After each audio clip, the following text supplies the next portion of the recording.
తేదీన జరగబోయేది ఎలా ప్రభుత్వాన్ని కంపెనీ చేసే పరిస్థితులు ఎట్లా ప్రజలు ప్రభుత్వాన్ని కంపించే విధంగా న్యాయవాదులు ఈ ఉద్యమంలో చేపడుతున్నారు. సభకు వస్తారు. ప్రజల ఆస్తులకు సంబంధించి ప్రధానమంత్రి నిర్ణయం సెంట్రల్ గవర్నమెంట్ చేసిందా స్టేట్ గవర్నమెంట్ చేసిందా అనే నిమిత్తం కాదు. ఇది ప్రజల ఆస్తుల గురించి ఒక చట్టం చేసేప్పుడు గతంలో చేసిన ట్రాన్స్ఫర్ ఆఫ్ ప్రాపర్టీ ఏమైంది, ఈజ్మెంటరీ రైట్ ఏమైంది, ల్యాండ్ ఎక్విజిషన్ ప్రొసీడింగ్స్ ఎట్లా ఉంటాయి, ఇవన్నీ అబ్జర్వ్ చేయకుండా యాక్చువల్ క్వశ్చన్ ఎట్లా ఇది ఈ చట్టాలను వివిధ చట్టాలు ఉంటే ఈ చట్టాలంటే బేఖాతరు చేసి రెవెన్యూ ఆఫీసుల వాళ్ళు మేము ఎంటర్ చేస్తాం మీకు అప్పులు ఇస్తామని అంటే అది ఎంతవరకు సమంజసం? ఇది అలా చేస్తే అప్పుడు చేసిన చట్టాల సంగతి ఏంటి? దాని గురించి పార్లమెంటు కానీ శాసనసభ కానీ నిర్ణయాలు డిస్కస్ చేసిందా? చేయాల్సిన బాధ్యత ఉన్నదా లేదా? లేనప్పుడు ఈ భూమి ట్రాన్స్ఫర్ చేసేటువంటి హక్కులు ఎలా ట్రాన్స్ఫర్ అవుతాయి అనేది ట్రాన్స్ఫర్ ఆఫ్ ప్రాపర్టీ యాక్ట్ చెబుతుంది. దాన్ని కూడా వదిలేసి ఈ ఎంఆర్ఓలు ఆర్టీఓలు మేము అనుభవం మేము చేస్తాము మేము చేస్తాము అని అంటే వాళ్ళు ఎంటర్ చేసిన దాన్ని కోర్టు తీసుకోవటానికి వీల్లేదు అని వాళ్ళకి దాంట్లో ఏమాత్రం సమంజసం? వాళ్ళు ఇచ్చిన సర్టిఫికేట్ తీసుకొచ్చి ఇస్తేనే కోర్టు కానీ ఇంకొకటి కానీ తీసుకోవటానికి వీలు, లేకపోతే తీసుకోవటానికి వీల్లేదు. అది అనటం ఎంతవరకు సమంజసం? ప్రజలకు ఈ విషయాలు తెలియదు కాబట్టి న్యాయవాదులుగా మా చట్టం కొద్ది గొప్ప మాకు అనుభవం ఉంది కాబట్టి మేము ప్రజలకి తెలియపరిచే బాధ్యతగా మేము చేస్తున్నాం. మా న్యాయవాదుల్లో 95% వారికి న్యాయవాదులే కాదు న్యాయమూర్తులు కూడా ఖచ్చితంగా చట్టాన్ని గౌరవించే వాళ్ళు ఎవరైనా సరే మా అభిప్రాయంతో ఏకీభవించి మాతో భుజం కలిపి తిరిగి చెప్పాల్సిందే. కానీ కొంతమంది వాళ్ళు ఏంటంటే ప్రభుత్వంలో ఉన్న పొజిషన్ బట్టి వాళ్ళు బయటకు వచ్చి చెప్పలేరు కాబట్టి వాళ్ళ అభిప్రాయాలు ప్రభుత్వానికి వ్యతిరేకంగా చెప్పకూడదు కాబట్టి వాళ్ళు మెదకుంటే ఉండవచ్చు. కానీ మేము ప్రభుత్వం నుంచి ఎలాంటి ఇది లాభించటం లేదు. ప్రభుత్వానికి మేము అనుబంధమైన మనుషులు మాత్రం కాదు. మేము వ్యక్తిగతంగా న్యాయశాఖ సార్వభౌమాధికారాన్ని నిష్పక్షపాతంగా ఉండే తత్వాన్ని మేము అలవర్చుకుని ప్రజలకు తెలియజేయడం అవసరం.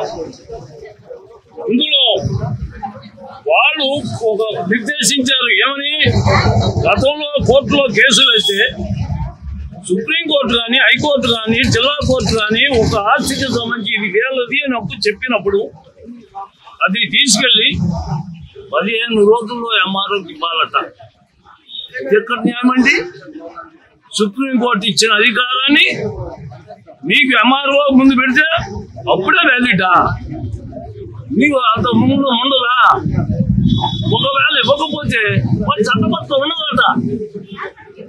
ఏమాత్రం కరెక్టేనా?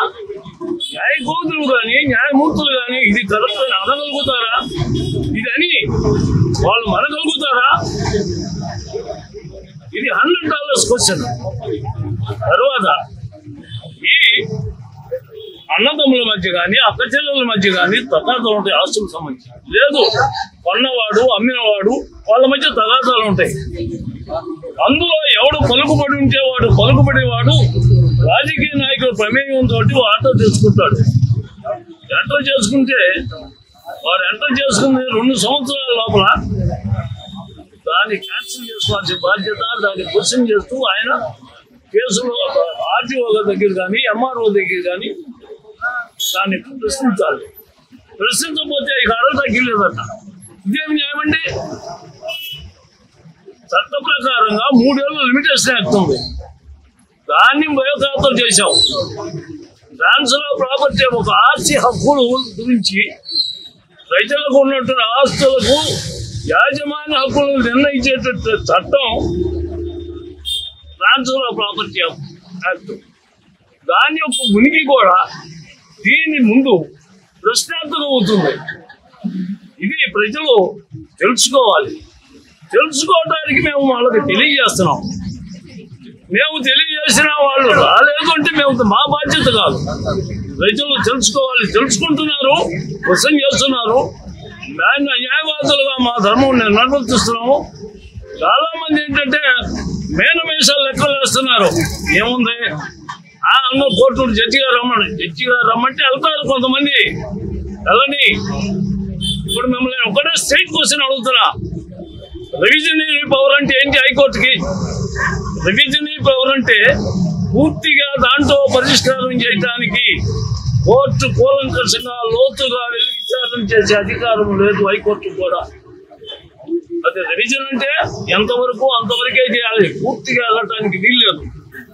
పూర్తిగా వెళ్ళి విచారణ చేయగలరు అంటే ఎంఆర్ఓ, ఈ land titling officer, land titling appellate officer వీళ్ళిద్దరే చేసేది.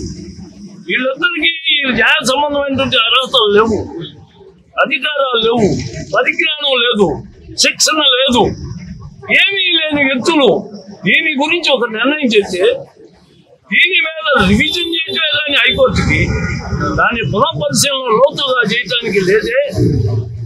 ఈ రోజున వాళ్ళకి ఇచ్చిన దాన్ని నేను ఇది కూడా కాదు సుప్రీంకోర్టు అంటాడు. ఏం చేస్తాడు?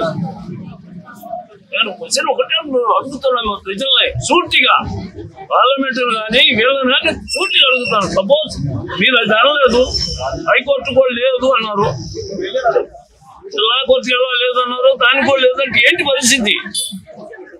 న్యాయశాఖ ఉనికికి అస్తిత్వానికి సవాల్ వచ్చింది.